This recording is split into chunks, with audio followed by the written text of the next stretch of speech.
తెలంగాణ సాగునీటి ప్రయోజనాలు కాపాడడంలో రేవంత్ రెడ్డి ప్రభుత్వం పూర్తిగా విఫలమైందన్నారు మాజీ మంత్రి హరీష్ రావు.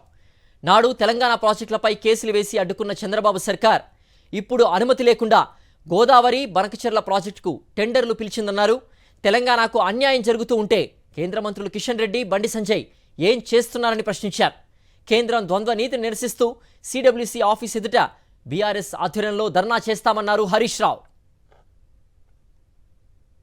రాష్ట్ర సాగునీటి ప్రయోజనాలు కాపాడడంలో పూర్తిగా విఫలం చెందింది రేవంత్ రెడ్డి ప్రభుత్వం. గురుదక్షిణ చెల్లించుకుంటున్నారా, పదవులు కాపాడుకోవడానికి పాకులాడుతున్నారా, కారణాలు ఏమైనా కూడా ఈ రాష్ట్రానికి, ఈ రాష్ట్ర ప్రజలకు శాశ్వత ద్రోహానికి ఈరోజు కాంగ్రెస్ పార్టీ పాల్పడతా ఉంది. ఇదే చంద్రబాబు నాయుడు గారి ప్రభుత్వము కాళేశ్వరం కడతానో, భక్తరామదాస్ కడతానో, మేము పాలమూరు కడతానో, దిండి కడతానో, ఆ రోజు కేంద్ర ప్రభుత్వానికి లేఖలు రాస్తారు, సిడబ్ల్యూసీకి లేఖలు రాస్తారు, గ్రీన్ ట్రిబ్యునల్లో కేసేస్తారు, హైకోర్టులో కేసేస్తారు, సుప్రీంకోర్టులో కేసులు వేసి మోకాలు అడ్డం పెట్టే ప్రయత్నం చేస్తారు. కానీ మీరు ఇలా కొత్త ప్రాజెక్టును నియమ నిబంధనలన్నీ కూడా ఉల్లంఘించి ఇవాళ ఆంధ్రప్రదేశ్ కడతా ఉంది. ముఖ్యంగా ఈ రాష్ట్రం నుంచి ఇద్దరు కేంద్ర మంత్రులు ఉన్నారు, కిషన్ రెడ్డి గారు, బండి సంజయ్ గారు.